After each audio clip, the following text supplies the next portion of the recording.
Here is a truth that will reshape your life. Knowledge is not truly power. Rather, the implementation of knowledge is power. We live in an age where information is everywhere. Knowledge is abundant, overflowing, and accessible at the touch of a button. With a single search, you can learn about the stars, the human body, the history of civilizations, or the secrets of success. Yet, despite this abundance, many lives remain unchanged. Many dreams remain unfulfilled, and many communities remain stagnant. Why?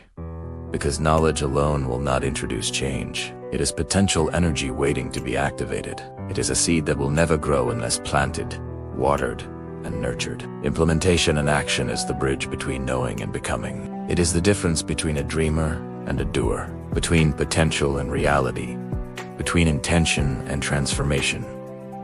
But this truth does not stand alone. It is intertwined with other realities of human existence: the imperfection of life, the inevitability of ego, the craving for power and influence, and the underrated courage of asking for help. Together, these truths form wisdom that can guide us toward a life of meaning, resilience, and authentic influence.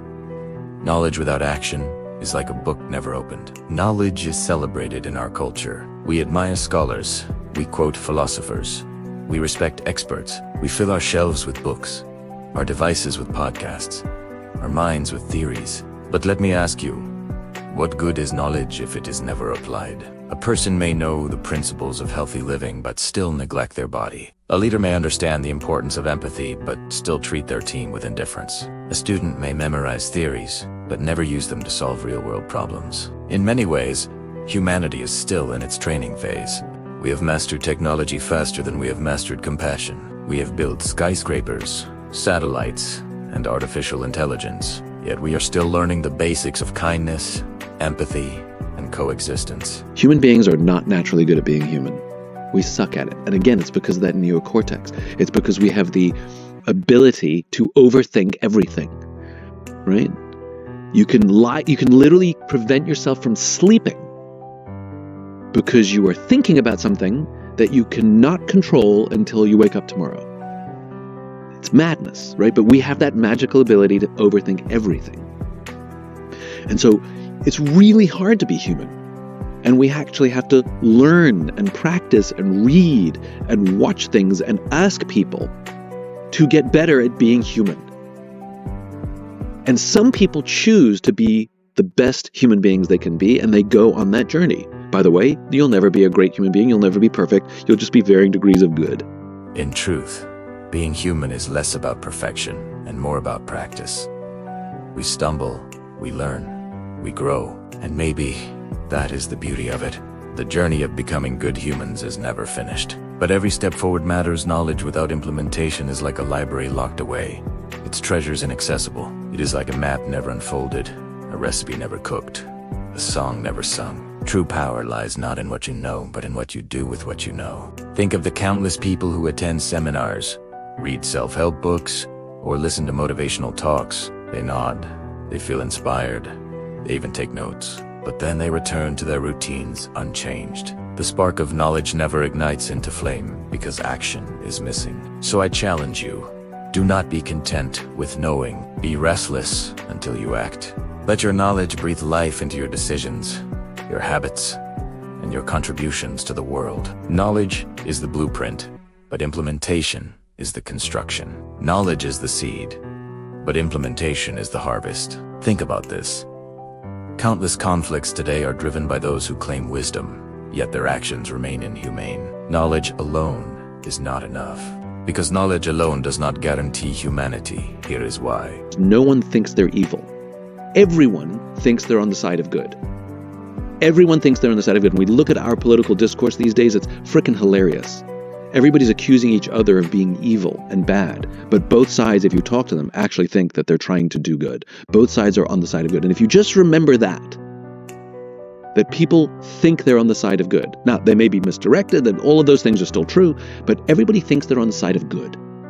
If you just start with that basic knowledge, how we interact is very different. Where we no longer seek to criticize because you're evil, that's my judgment. But I seek to understand where you're sourcing that good from.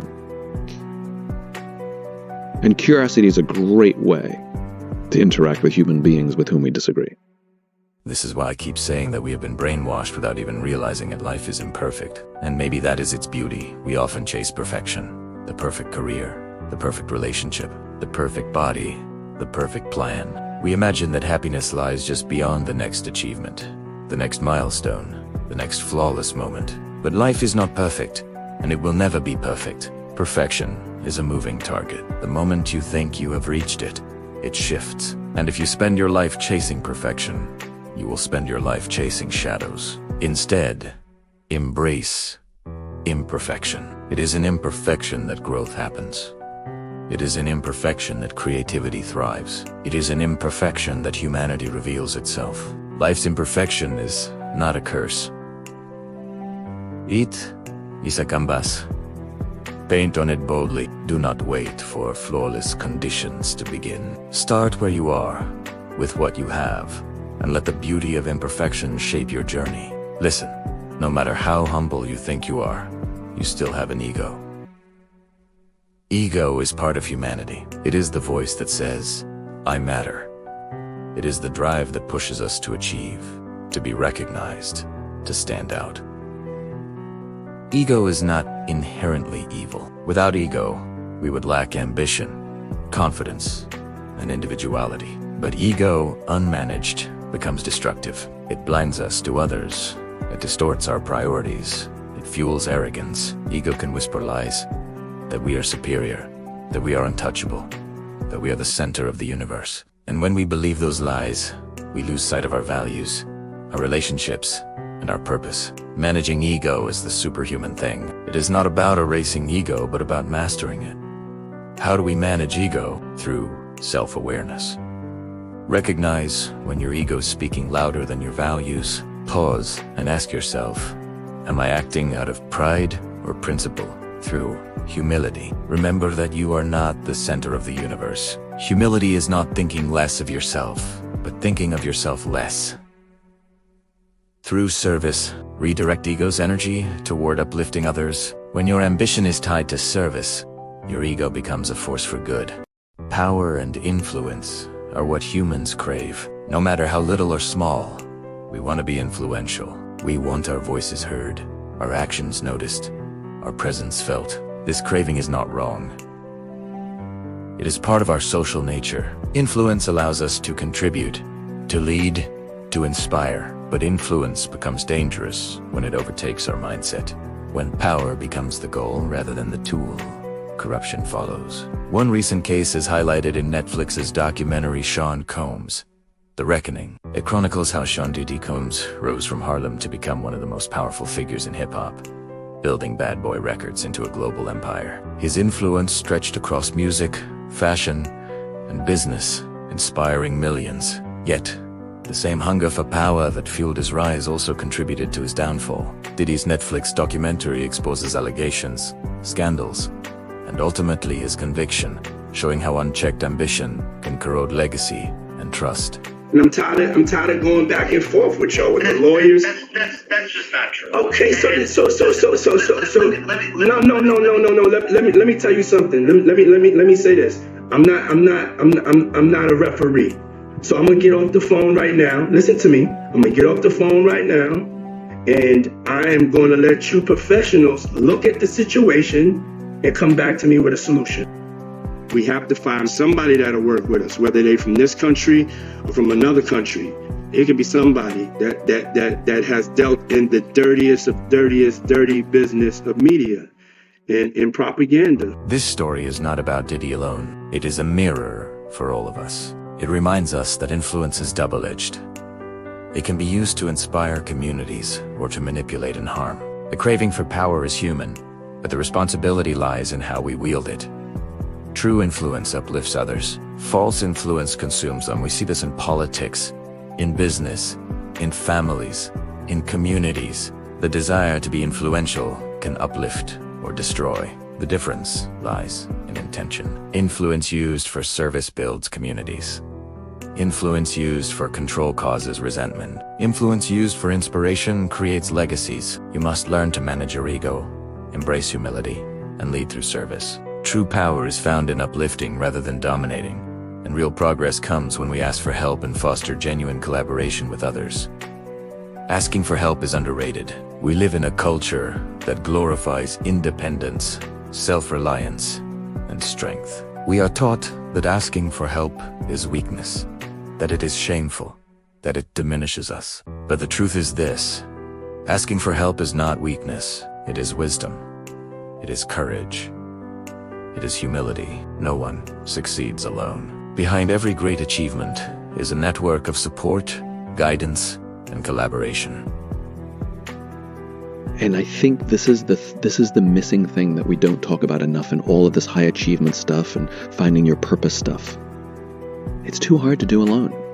Human beings aren't made to survive by ourselves. You go out into the wilderness by yourself, you'll get eaten by something, you will die. Go out in a group, you're fine. We're fine. We are social animals. And we spend so much time over-indexing on individual accomplishment, individual achievement, and individual happiness, and individual fulfillment. We've just overdone it. That we've forgotten that the hack is together. Listen, no one can do it for you, but you cannot do it alone. Asking for help does not make you less. It makes you more. It connects you to others. It accelerates your growth. It deepens your relationships. So let us dismantle the shame of asking for help. Let us celebrate it as a mark of strength, a sign of wisdom, a step toward greatness. Knowledge is not truly power. Implementation is... Life is not perfect, and it never will be, but that is its beauty. Ego is part of humanity, but managing it is the superhuman thing. So I call on you. Live these truths. Implement what you know. Embrace imperfection. Manage your ego. Seek influence with integrity. Ask for help with courage, and in doing so, you will not only transform your life, you will transform the lives of those around you. Remember, there is only one you in the entire universe.